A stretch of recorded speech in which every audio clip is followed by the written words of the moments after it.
Welcome to the Industrial IoT Spotlight, your number one spot for insight from industrial IoT thought leaders who are transforming businesses today. With your host, Eric Walenza.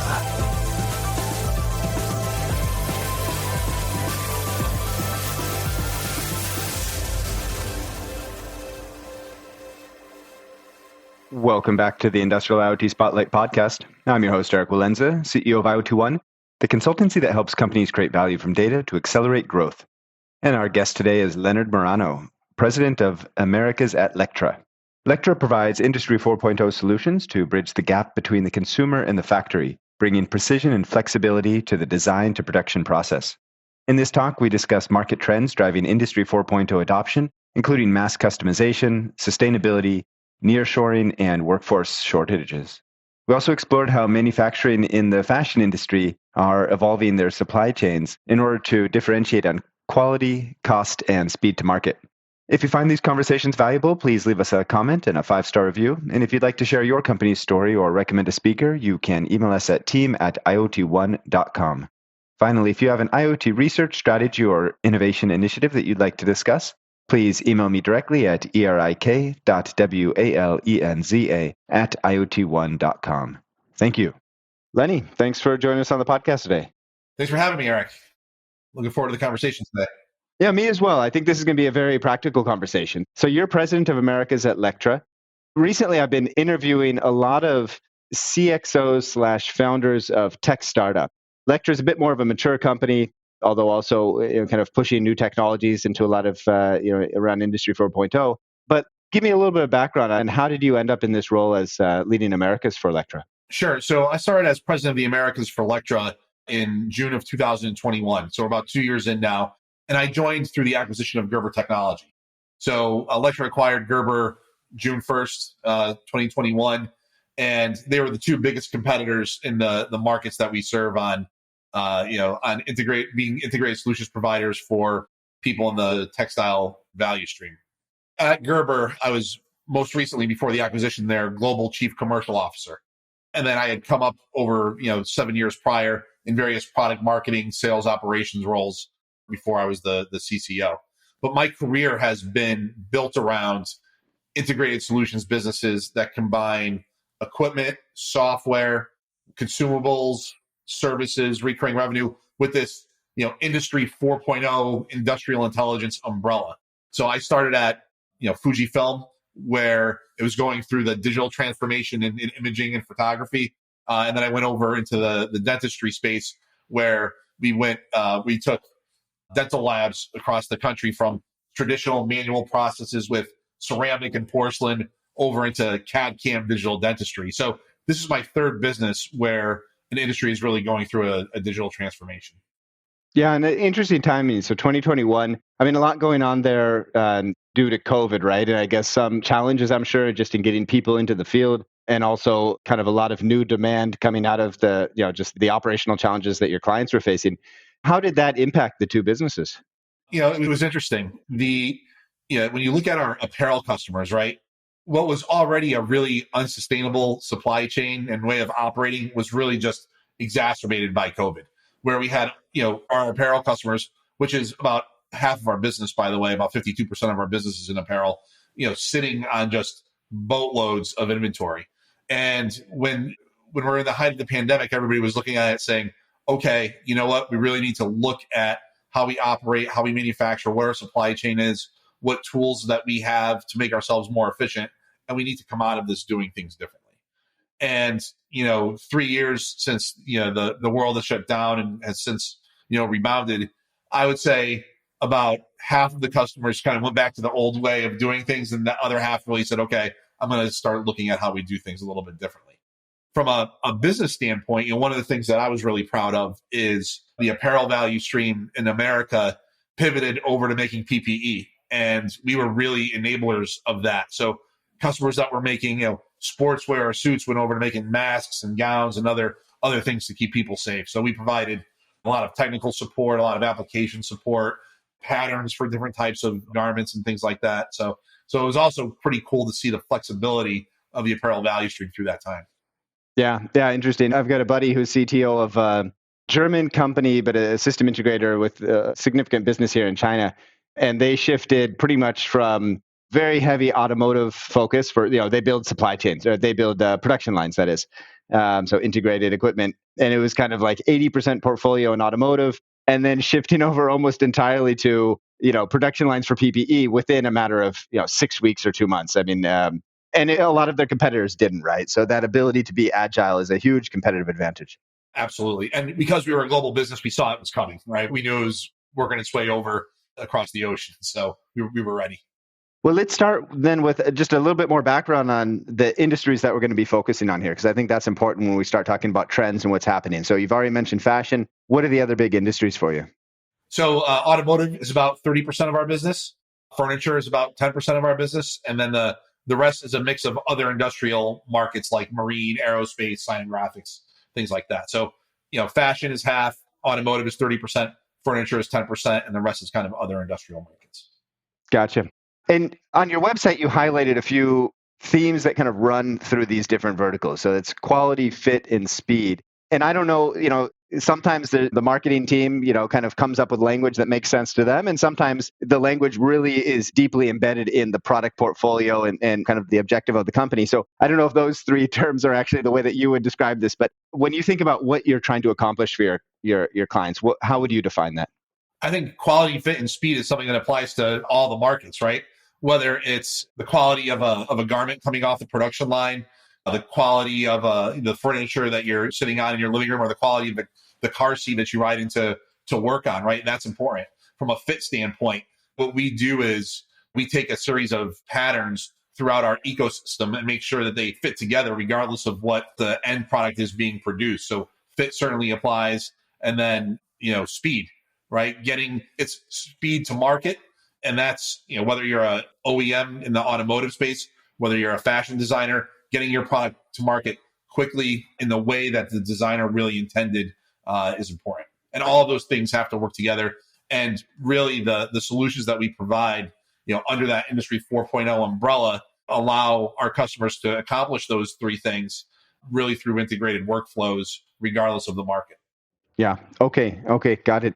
And then there's, I guess those three, you could say they're kind of permanent requirements, right? So they're requirements that have evolved, but they've always been there to some extent. And then we have some new expectations that probably put pressure on you. So one of those, for example, might be mass customization, which probably in fashion, in furniture, very much so. Also in automotive, starting to become more of a requirement. If we look at the topic of mass customization, is that a topic that's driving a lot of business for you? Is it a topic that's more top of the pyramid or pilot projects today? No, I wouldn't say it's project. It is driving business for us. And it's a growing area of our business, and it's certainly evolutionary. When you look at mass customization and traditional mass production, they very much coexist, right? Mass production isn't going to go away. There's always going to be a set of products that it makes sense to go and do large runs of in different parts of the world. But you had said, mass customization in all three markets, it certainly applies. On the fashion side, this jacket I'm wearing, right, mass customized. It's a made to measure jacket from one of our customers, Joseph A. Bank, right? And, we have solutions like Fashion on Demand that enable that made to measure data to go through the design process to get nested and planned for production in the cloud, leveraging the power of cloud computing, and then come off the line in an efficient way in a time that gives our customers a time to market for that made to measure customized product. That's no different than if it was actually being mass produced. On the furniture side, it's interesting. So I like to tell this story because I think I'm very symbolic of the furniture consumer base at this point in my life. I'm an old millennial, right? So I'm like on the, born in the early 80s. I turned 40 last year. And when you look at, my journey as a furniture consumer, you start out with kind of like buying at a cheap mass production house or mass market retailer where the stuff is cheap. And then you kind of evolve into a little bit higher quality. And now I'm at a point in my life where we ordered actually, furniture that's kind of tailored fit for our family without breaking the bank. So mass customization in furniture has been around for a long time. But as I think the millennial consumer base becomes a little bit older, as people have come out of COVID and have spent a little bit more time in their homes and they continue to invest in furniture, that mass customization piece in that market has grown significantly. And we have a furniture on demand system that actually leverages the same cloud platform as fashion on demand, but allows you to pass orders from the retail location or online through an ERP over into cloud nesting, planning, and marker making over into production. And again, it's mass customized production in a way that gives you the same time to market as you would have on the mass production side. Yeah, and I guess so. With let's see, with furniture, mass customization has been to some extent a part of the industry for a long time because it's still an industry that has a lot of manual labor in it. If we look at automotive, not quite the case, right? So you have you do have some businesses that are highly customized, but they tend to be very luxury vehicles. And now we seem to be seeing the more mass market companies trying to figure that out. And then the question is, how do we do this for 1 million vehicles? So what is it that's enabling this today? Is it particular technologies like better coordination software? Is it just the kind of companies getting comfortable enough with the existing technologies and integrating them to the point where we start to be able to do things at scale and with a certain level of stability that we weren't before? The technologies have certainly caught up to it. On the automotive side, we just launched our Cut Room 4.0, which leverages the power of the cloud to allow our customers to make markers more efficiently, to better plan production, so there's not the production gaps, and they could increase their overall operational effectiveness throughout their factory, so there's not as much downtime, in a way that ensures the consistency of quality of those cut parts coming off the line. And I think in automotive in particular, what's driving it is a change in almost business model. So if you look at 2021 to 2022, the big talk in automotive was about the chip shortage, right? Nobody could get chips to produce the quantity of vehicles that they were used to. We saw empty lots, all over the place. And that allowed the OEMs and I think dealers around the country to kind of change their mindset and said, look, okay, fine, we can't get the chips, we can't produce the quantity of inventory that was going to be sitting on the lot anywhere from 90 to 180 days. Instead, if you're going to have to wait that long anyway, why don't you order what you want instead? And then you could customize it, and then you could get it the way you want because you're going to wait anyway. So I think that's what's driving it from the automotive side. Gotcha. Okay, great. And there's another trend that we were touching on previously when we were getting set up here, which is the topic of sustainability, and then the importance of digitalization, which I think, if you ask the kind of layperson, what's the relationship with sustainability and digitalization, they might not kind of intuitively find the connection. But once you really get into the topic of sustainability, you find out that it's really impossible to do anything aside from regulation without digitalization, right? Doing any kind of implementation requires basically tracking, analyzing, and automating to some extent. What are you looking at in that topic here? So with sustainability, it's interesting that it used to be, when I started at Gerber in 2014, it was kind of like the cool, trendy, socially conscious thing that everybody talked about. Now it's a necessity. And as Lectra, we've evolved to make sustainability absolutely part of our DNA. It's something that our customers demand. It's something that consumers are starting to demand more and more of. And when you look at the tools that we have that are sustainability enablers, they're not only enabling sustainability, they're enabling profitability for our customers. So when you look at things like leveraging our Industry 4.0 solutions in the cloud to make markers, you're making markers that are going to be cut in a way that's going to optimize your material usage and produce less waste coming off of the machine. By eliminating that waste, the customer has to buy less materials. It's less waste going to get destroyed ultimately. And it's something that has a very meaningful impact on the bottom line, but also on the environment. When you look at our Cubics platform, which is a combination of product lifecycle management, product information management, digital asset management, it allows our customers to better plan and optimize what their inventories are going to be and actually make what they can sell, which means that a dump truck of apparel isn't getting destroyed every minute like it was when we were coming into COVID. On the production side, right, with the heavy metal cam equipment that we produce, having machines that produce more in less time and less footprint with less energy is something that we've been focused on for really 50 years. We are sustainability enablers. We design products in our portfolio to drive sustainability, and we do it in a way that helps drive profitability and return on investment for our customers. Let's see. So if I think about the topic of sustainability, I guess to some extent this is coming out of you could say it's coming out of a corporate strategy. They need to kind of adhere to, meet particular internal targets. And some of those might be intrinsic targets of a company, a board saying, we want to be more sustainable. We feel this is important. But I'm a little jaded here, right? So I think that there's often underneath that one of a few push factors, right? It could be government regulation, it could be downstream customers, so kind of B2B customers in the supply chain who are saying, you need to help us meet our targets, or it could be the end consumer saying there's a particular market segment that says I'm willing to pay a premium for this, and then you meet that demand. So if you look at your customers, what would you say, and maybe this differs across the different industries, but what would you say is the underlying push behind their decision to now invest in technologies that enable them to be more sustainable? It's definitely a combination of all of those factors that you just said, but it also, it has a meaningful impact on profitability. And I believe that. And it's profitability coming from a number of areas. One is waste reduction, like I had mentioned. Two is production efficiency. And three is having a sustainable business practice that makes you more favorable to consumers, which helps drive your business volume, right? So it's really a factor of those three things. One of the topics when we talk about sustainability that we hear our customers mention more and more is on traceability, right? Making sure that from the fields to the consumer, we know how our products are being sourced, how our raw materials are being sourced, how things are being produced. Are they being produced in a socially conscious way? We know where the real sources of the materials are. And when you look at, things like sanctioned countries, when you look at, Xinjiang cotton, when you look at raw materials that, used from Russia, particularly in furniture, traceability has become way more important. And it's something that, particularly the larger customers don't want to get caught not understanding what their actual supply chain looks like. On the furniture side, we heard a lot of the plywood actually used to get imported from Russia. That had to stop.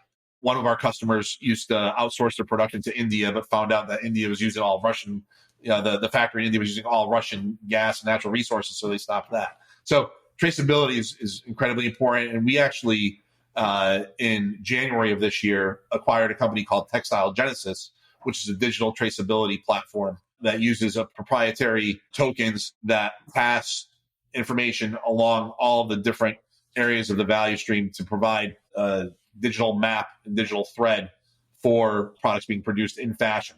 So that's something that we're excited about as well. Yeah, interesting. Just a quick check here, because you mentioned the word token, and I'm always kind of curious if companies manage to find a practical use for blockchain. And token certainly one of those terminologies that's used in the blockchain, but often I find that maybe certain concepts are used without actually building that blockchain infrastructure, because it tends to be quite expensive and cumbersome to build. It's not actually blockchain. No, it's a proprietary algorithm that we have. Yeah. Okay. Clear. And then there's one other topic here that I'm curious in your thoughts on, because I know you serve a lot of American businesses. The topic of kind of nearshoring, and then this related topic of workforce shortages that a lot of companies in the U.S. and also in other parts of the world are facing right now. To what extent is this a driver of automation? I mean, I've heard of some companies that are kind of facing a kind of a situation where they say, yeah, we've got a couple critical people that are going to be retiring in the next 3 years, and if we don't manage to digitalize their processes, there's nobody on the bench to fill their shoes. I don't know if that's just kind of an ad hoc situation, or if that's something that is really happening in mass. But what are you seeing in terms of this trend of reshoring, and then the related trend of trying to actually find qualified, technical talent in the U.S.? Sure. Yeah. Technical talent's very hard to find. It's absolutely happening in mass. People don't go to school to be operators, right? It's a job that you have to grow into. Maybe it's regional or whatnot. But on the nearshoring side, nearshoring is very real. And I'm not going to say reshoring, because we don't necessarily see a lot of it coming back to the U.S., but we see it in Mexico, we see it in Central America, and we see it in the Caribbean, believe it or not, where large brands and large manufacturers that were relying on the Far East to go and get products produced have decided to make their investments, closer. And that means that they can do smaller runs. It means they don't need to overproduce as much, and it means they can get it to market faster. Automation definitely is an enabler of it. It's really about managing data, right? So if you have an industry 4.0 infrastructure setup that connects the dots between, your planning, your product design, and your production, you could manage that nearshoring process a lot easier. So if you're designing something in New York City and sending it to China or India for production, and you have the data fidelity between design and production kind of set up already, moving that production closer isn't going to be very difficult for you if you have the right solutions. We talked about fashion and furniture on demand, right? That's meant to help offset the labor required to go and get a product produced, right? Sure, you need to still, sew it, or you need to assemble the furniture side, but the process of order from consumer through production is meant to take labor steps out because it's an automated passing of data throughout that process. Gotcha. Great. Thanks. So I think that gives us a nice background for some of the drivers of automation in the Americas right now. Let's take a bit more of a systematic look at Lectra's business. So you've already touched on some of the solutions that you're providing, and also the customer segments. Maybe we can start with just a kind of a higher level look at the portfolio. So what are the major elements? How do you break it down? And then we can get into the topics of kind of differentiation and the tech stack. Sure. So we're a strategic partner to our customers that are in the apparel, automotive, furniture, and other industrial markets like we had mentioned earlier. We provide a unique combination of different types of software, both perpetual software and cloud-based software, equipment and services and consumables and parts with an industrial intelligence and industry 4.0 umbrella. We connect through integrated solutions throughout the value stream with products like Cubics Link, which is a platform for product lifecycle management, product information management, digital asset management, through design on the CAD side, where we have AccuMark CAD software, we have Moderna's CAD software, over through production planning software with products like FlexOffer, which leverages the power of cloud computing to optimize how our customers are making their markers prior to production, through the actual production equipment side, where we have our cutters, which we've certainly become known for over the last 50 years on the factory floor. Our investments over the last several years have been around leveraging cloud-based solutions to provide value to our customers. We acquired a few years back a competitive intelligence company called RepViews, which is a kind of a scraping technology where our customers in fashion can monitor the competitive landscape by SKU, by color, by different type of fashion offering. We acquired a company called NetEven, which is a marketplace management tool for our customers in fashion. I mentioned the Textile Genesis acquisition. So we continue to expand to other areas of the value stream where we could add value for our customers in the different spaces. So it looks like, and maybe I'm wrong here, but it looks like cutting room is kind of maybe we shouldn't say the legacy business, but the foundation, right? So really an equipment-driven business. And then on top of that, you have product development solutions that are more software-oriented. And then you have around the fashion industry, you have also PLM, you have intelligence. It looks like in fashion, you've already extended out. I mean, you're even covering e-commerce here. Yep. Kind of what's the strategic, I'm sure there's a kind of a coherent strategic decision behind this. I'm interested in understanding for fashion in particular, why e-commerce, why competitive intelligence platform? Because data management throughout the fashion value stream is going to become more and more important. Having systems that can pass information to each other and have that digital thread throughout that stream is what's going to allow our customers to make intelligent decisions about the products they're designing, about the products that they're producing, and then really get them to the production floor more efficiently. So it's about connecting a broader area of the value stream with one digital thread from the consumer all the way through production. Okay, interesting. Okay, yeah. So for fashion, this element of speed or agility is much more important than for, I guess, automotive. You kind of know what products are coming out the production line. You have a couple of years, kind of foresight. And in fashion, it's really, next 3 months, what's the trend and how do you react to be able to produce to meet that trend? In fashion, you had 4 seasons, right? Winter, spring, summer, and fall. And now you have companies that have 14, 15, 16 different fashion cycles per year. And being able to manage that in a way where you're not overproducing inventory, you're not having to mark down stuff on the shelf because it's not selling. All of that is very important to the profitability of brands and manufacturers in that space, and what's already a very low margin business. And where we can help them help differentiate themselves and command higher margins is on things like the mass customization side as well, with our on-demand and Industry 4.0 based platform. Gotcha. Great. Well, I think it would be useful to walk through a couple of case studies. And it's always nice to go kind of end to end. So, who are the stakeholders that you're working with? What's the underlying problem being solved? And then we can get into the technology deployed and the outcomes. Sure. So the first one I want to talk about, which is pretty cool, is a company called FireDecks. When you think of fire suits, you don't think of fashion, but they're obviously made of very expensive material.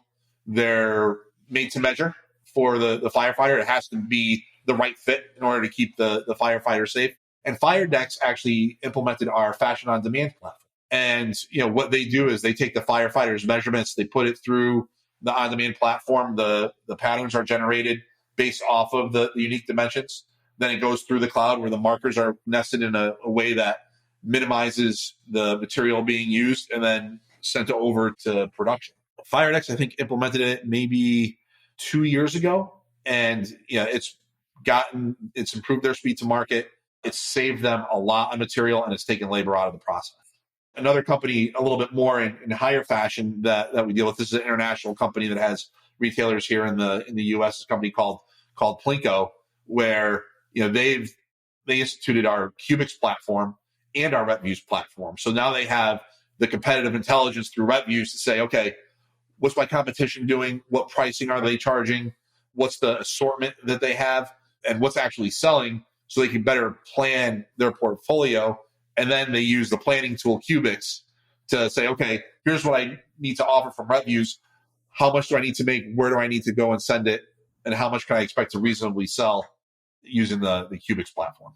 So if we look at these, I think the kind of the stakeholder dynamics have gotten a little bit more complex than they used to be when we were just in this mass market way of manufacturing. So you have on the business side, marketing and kind of the business leads who have particular needs that they want to address for the market. You then have the director of operations or the main, the general manager of a factory who's kind of delivering on that. And then you have IT. And I guess they all have a stake here, right? So in terms of driving, so can you help understand who's usually coming to you and saying, hey, we need a solution? Where's the budget coming from? And then when it comes to kind of defining who are the actual users of the software? Sure. It really depends on the solution. On the cut room side, it could be usually a director of operations, VP of operations, or COO that's coming to us and saying, hey, look, I need to expand my capacity, or I have older equipment that I need to upgrade to help me get into that Industry 4.0 environment. So on the cut room is usually somebody a little bit more operational. On the product development side, they're called technical designers. So there's the fashion designers that may have the concept. Technical designers are those that take the concept and make it producible. They're the users of our CAD software, AccuMark or Medeiros. A lot of the times, the cut room operator and the CAD operator will fall under that same director of operations or maybe that COO person. When we look at competitive intelligence, when we look at product planning, it's a little bit different. A lot of brands now have competitive intelligence teams that fall under merchandising. Those are the ones that ask us about RepViews, and it's the supply chain teams that are engaging us when it comes to Cubics and PLM and PIM and DAM platforms. The one thread, and you had mentioned it earlier, that is becoming more and more prevalent through all of it is our engagement with the IT teams. Whether it's, connecting solutions on the cut room floor, which, by the way, we've had connected solutions on the cut room floor since 2007. Before IoT was even a thing, we were IoT enabled on the cut room floor. But on the CAD room side, being able to pass data to the cut room, the IT team gets involved. And then certainly when it comes to data integrity, data security on competitive intelligence platforms or on a PLM platform, the IT team is always involved. And it's usually around security in particular. Okay. And helping pass the data through the different areas of the stream. I was talking in fashion about how we want to connect the dots through using a digital thread through all of those areas. We need to have the IT team involved to make sure that the infrastructure is in place to be able to manage that. Gotcha. And then the solutions that you're delivering here, is it always your team internally that's deploying the solution, integrating it, or do you also work through third-party integrators? No, we're all internal at this point. There are partnerships that we're exploring, particularly on the with the Cubics platform. But right now, we have our own professional services team that falls under our customer success team, which is about 200 people throughout the Americas. So we have a very deep bench of expertise. When we look at our customer success team, the average tenure with Lectra is about 20 years. So we have a lot of IP in our space that helps us go and implement these solutions very effectively for our customers. Gotcha. And then I guess if you kind of flip that around, do you often find yourself in the position where you are, you're obviously doing a lot of integration with third-party software, right? That's going to kind of the nature of the business. But are you finding yourself in a situation where you're either packaging partner solutions into yours, or where you're having more strategic integration partnerships where you're collaborating closely to say, let's make sure that we're kind of pre-integrated because we know we're going to be finding each other on the shop floor? Is that a situation that's becoming more prevalent, or is it kind of just the status quo? It's evolving, actually. And, like for instance, we have one customer, it's a furniture customer. I can't say their name, but they actually use Salesforce as their order management tool. And they do all customized furniture. So what we did was we took our furniture on demand platform and integrated it with the order management tool in Salesforce. That was the first time that we had actually integrated with Salesforce that way. But we used our own internal team. We used some of the experts that were at the customer site. And now we're a little bit better armed when we go to do that next Salesforce integration. Yeah, it's interesting. No, I'm seeing a lot more companies in the manufacturing space where a differentiator or a core competency is how easily we integrate with other technologies, which I think was not the case 20 years ago, right? 20 years, it was almost, we make it difficult because that's how we protect our customer to some extent. It's really funny you say that, Eric, because, I had mentioned earlier on that I've gone through 3 businesses where there's a digital transformation. And in all 3 businesses, it was always the debate of open versus closed. Are we open to integrating with third parties, or are we closed? And where we add value and where we become what our competitive differentiator is that by having all of the solutions that we do have across that value stream, we get to maintain a higher level of data integrity as that information gets shared, right? There's always going to be a secret sauce that you have in your own proprietary work environment, but you have to be a little bit nimble and flexible and integrate where it makes sense. Yeah, great. Well, maybe that leads us to the last question that I had here. And maybe, I don't know if there's one or two other things you wanted to cover, but the question about the future outlook. So you've had a big integration in 2021. So I guess you're still kind of in the process of integrating the businesses. But if you look out over the next 12 months, the next 24 months, what's exciting for you in terms of new product development, new business expansion, or maybe just in the ecosystem, particular trends that you're excited about? Sure.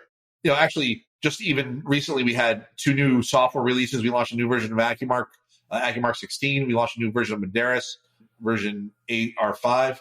But I had mentioned the Kotlin 4.0 that we launched for the automotive space at the end of last year. I see that accelerating. That's something that's new to the market. And that platform is something that we're going to expand to other markets as well. When you look at another acquisition that we made in 2021 with Gemini CAD to really kind of give a foundation for the future of CAD and pattern development, I think you're going to see us taking the best of the CAD worlds between Gemini, Medeiros, and AccuMark, and really melding those together over time. And the other thing is, inorganic portfolio enhancement, like the acquisition of Textile Genesis that I mentioned that happened at the beginning of the year. Our strategy, we're a very well capitalized organization. We're publicly traded on the Euronext exchange out of Paris. We put over 10% of our revenues into R&D. But we're in a very unique position between our internal development and our ability to go acquire, sophisticated companies outside of what we can do organically, to put us on a growth path to, continue to add value for our customers in the markets that we serve, but continue to grow in the areas of the value stream that we play in. Yeah, great. Well, actually, one last question here. I've got to do this because I'm doing a little bit of a survey here. Okay.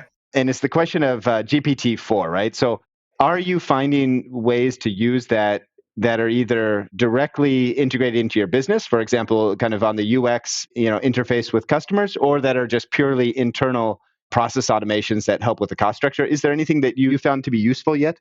It's still being looked at. It's not anything that we've implemented. We're very cautious of it, especially from when you look at the markets that we serve, from automotive to aerospace, even in fashion, they consider their data very, very proprietary. we're still trying to figure out from a customer standpoint and from an internal standpoint how it fits and how we leverage it in a way that still protects all of the IP for ourselves and the customers that we have. Yeah. Okay. Interesting. Yeah. No. So I'm trying to talk to as many people about this as possible, and I get the same answer a lot, which is, yeah, we're kind of looking at it, but we don't quite know how our data is going to be handled. And it really feels like that's something where Microsoft or OpenAI just has to come out and say, here's the rule book, here's exactly what we're going to be doing here. Yeah, it's a little crazy, to be honest with you. There's just too much unknown right now, I think, for us to effectively implement anything with it at any kind of scale. Yeah. So, yeah, got it. And we're very cautious of it. Great. Well, Lenny, really appreciate you taking the time to come on today. Thanks for having me, Eric. I really enjoyed the conversation. Thank you. Thanks for tuning in to another edition of the Industrial IoT Spotlight. Don't forget to follow us on Twitter at IoT1HQ and to check out our database of case studies on IoT1.com. If you have unique insight or a project deployment story to share, we'd love to feature you on a future edition. Write us at eric.walenza@iot1.com.